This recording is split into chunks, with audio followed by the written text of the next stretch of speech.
Você está no canal Eu Estudo a Lição com o pastor Samuel Camilo. Hoje é sexta-feira, dia 17 de dezembro de 2021. E estamos fazendo um estudo adicional do nosso tema principal da semana, que foi Deuteronômio no Novo Testamento. O texto-chave para o nosso estudo da semana foi Mateus capítulo 4, verso 4, que diz assim: está escrito, o ser humano não viverá só de pão, mas de toda palavra que procede da boca de Deus.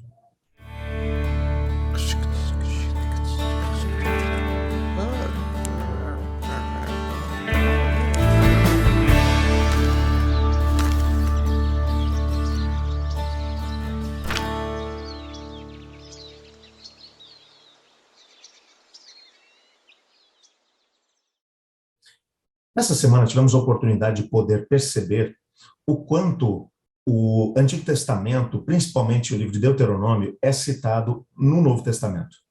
É claro que nós pegamos aqui apenas algumas citações, poucas citações, aliás, diria eu, de Deuteronômio que aparecem em alguns textos do Novo Testamento, tanto na perspectiva de Cristo Jesus, que o citou de forma abundante, como também dos apóstolos, principalmente o apóstolo Paulo, utilizou muito, mas muito mesmo em suas cartas, o livro de Deuteronômio.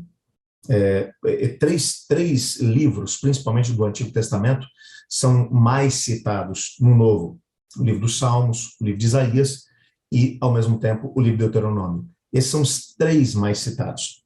Mas eu poderia falar para você aqui sobre citações abundantes que vão aparecer, por exemplo, do livro de Zacarias, de Joel, de Daniel, entre outros.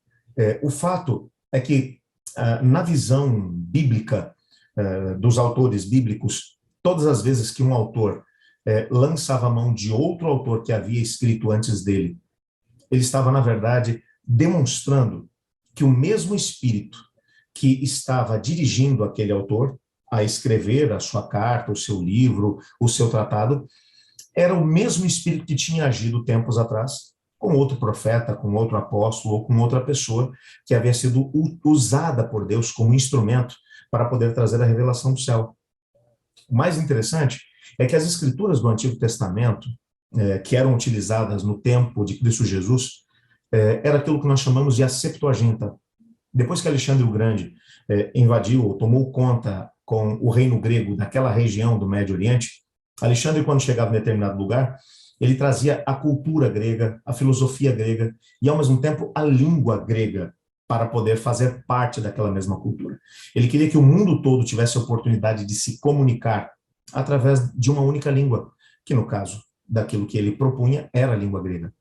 Quando você pensa numa época em que haviam pouquíssimas escolas e que poucas eram as pessoas que tinham oportunidade de aprender a ler e escrever, agora, quando ele chegava nos lugares, ele trazia toda uma estrutura de filósofos e professores que iam agora dar aula para a população, porque você imagina que de uma hora para outra a nossa nação fosse dominada, fosse tomada por uma outra nação, e que você soubesse que agora, a partir desse momento, a língua que vai ser utilizada para a comunicação dentro do país seja uma outra língua.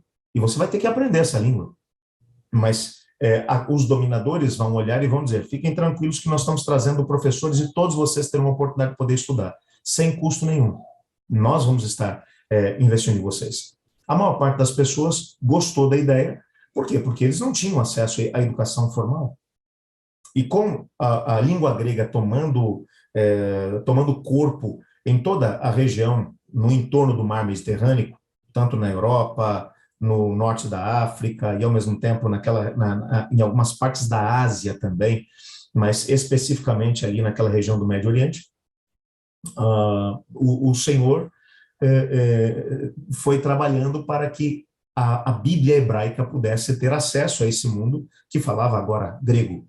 E uma tradução do Antigo Testamento, a mais antiga que se tem notícia, foi preparada por um grupo de 70 sábios judeus que pegaram todo esse conjunto de textos do Antigo Testamento e traduziram para a língua grega. O Pentateuco foi traduzido no 3º século antes de Cristo. Existem indícios de que o restante do Antigo Testamento teria sido traduzido mais ali por volta do 2º século, O fato é que a Bíblia que Cristo Jesus utilizava, o Antigo Testamento que era utilizado no tempo de Cristo Jesus, e bem como pelos próprios apóstolos, era a própria Septuaginta, que era a tradução grega das escrituras do Antigo Testamento.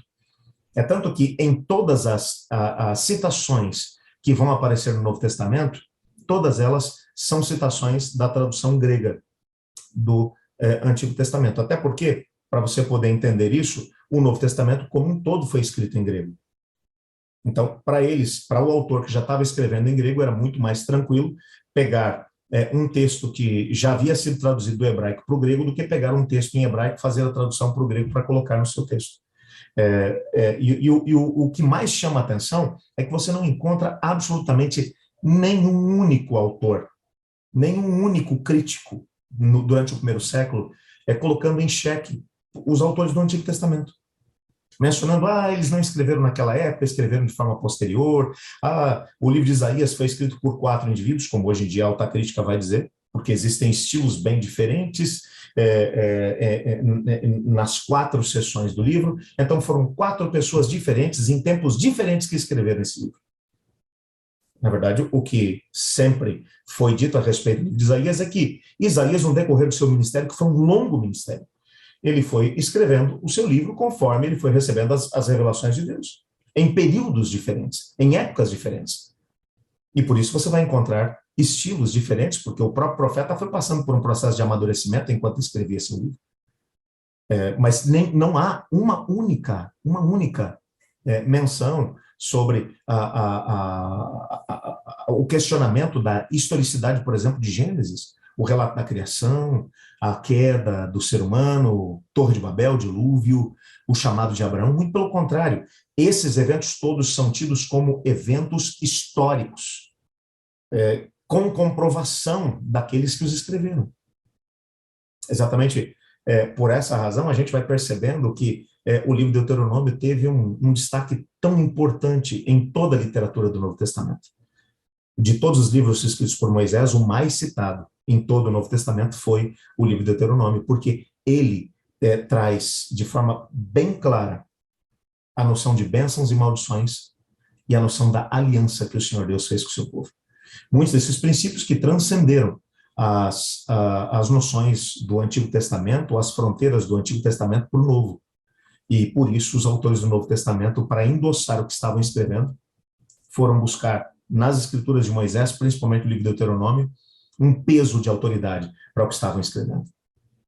Hoje, quando eu vejo uma grande quantidade de pessoas gastando um tempo exagerado, tentando encontrar defeitos no Antigo Testamento, tentando criticar aquilo que foi escrito, tentando passar o Novo Testamento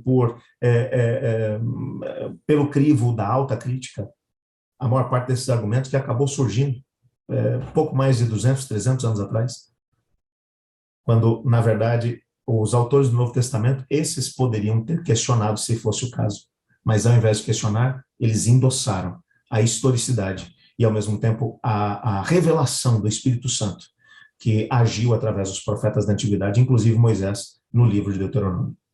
Eu gostaria de orar agradecendo a Deus pela revelação que nós temos no Antigo e Novo Testamento, mas, acima de tudo, pedindo a Deus para que me ajude a colocar em prática essa revelação na minha vida. Você não gostaria de fazer o mesmo?